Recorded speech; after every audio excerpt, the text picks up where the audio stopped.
Welcome back to AI Decides Our Skyrim playthrough. As you can see, something went a little bit wrong last time, but anyway, we're back to using ChatGPT to decide our playthrough. This time our character is Anime Kajel. Kawaii. First things first, we need to find out where we're going. In this case, we're going to Markarth. I spent a little bit of time running around trying to work out where I was going because it turns out this realm was really confusing and I had no idea what I was doing. But then I found the right exit and ended up in Markarth. We now needed to find out what class of character we'd be playing, so I asked ChatGPT what class to make, and apparently it wants us to be a bard.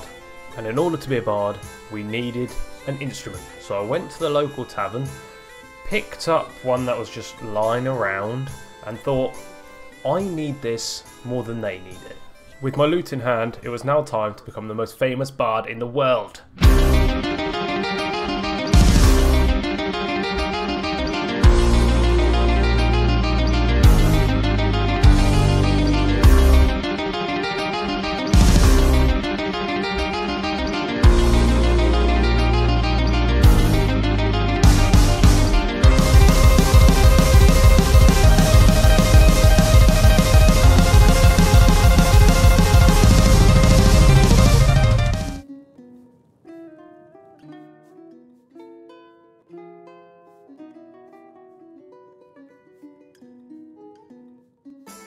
During my quest to become the world's best bard, I heard lots of rumours about a bard's college.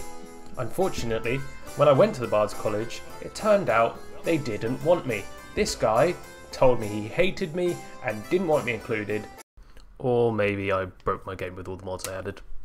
So I said goodbye to my career as a bard and asked ChatGPT for a random location in Skyrim to go and investigate. This time, it gave us Lai's Retreat. So with my lute between my legs, I headed towards Lai's Retreat.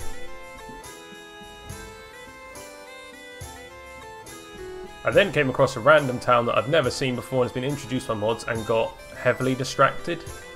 I also bumped into that assassin that always tries to kill you, but today he was just out for a stroll, I guess, so left him to it. Once I'd walked around this town pointlessly for 10-15 minutes, I decided to carry on before getting distracted again by a cart that had crashed. Or rather, a couple that had been brutally murdered by Falmer. Having read the wife's emotional journal, I borrowed some of her clothes and items before heading over to check on her husband because I'm a good guy like that. Turns out he also wasn't okay, so I borrowed his stuff as well. I then got distracted by some elven dorks, and then proceeded to get distracted again by the camp that I saw on my right hand side. At the camp we found a notebook outlining who had probably killed the lovely couple. So I set out on my way to avenge the people who offered me their lovely items for free. We began by defeating a few spiders that were really easy to kill and definitely didn't almost kill me. We then bumped into my worst enemy, the Falmer, but we easily dispatched them with my accuracy, speed and agility. Until I didn't. Hello there. And I died to the second one we had to fight. So I went back and did what I know how to do best.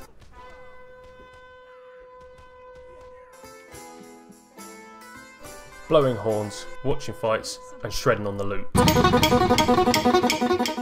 Nah, I'm just kidding. I actually went back to ChatGPT and asked it to give us a random quest or location, and it told us to go and help out Everett San.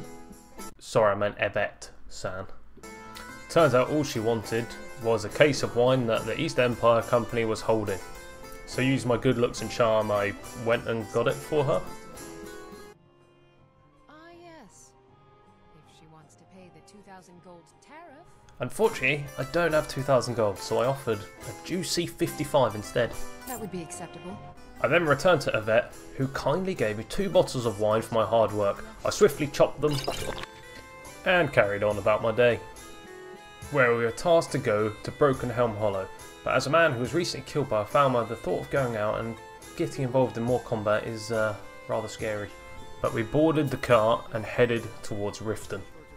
Fortunately, between our journey from Solitude to Riften, we found a nice small new axe, which I used to swiftly dismantle all of the bandits taking refuge in Broken Helm Hollow. Inside Broken Helm Hollow we found 2 very interesting things. Number 1, a ninja doll, and number 2, a torture chamber with a dead man in it. To finish off the day, I then returned to the man's wife to tell her about his unfortunate passing, like the good boy I am. Unfortunately, we were interrupted by a group of bandits who I had to swiftly murder in her home. Fortunately, despite the bloodbath and the recent death of her husband, she seemed relatively okay. Good to see you again. So, that was a day in the life of a Skyrim character having their life dictated by AI. If you enjoyed the video, please follow along, give it a like, and I'll see you in the next one.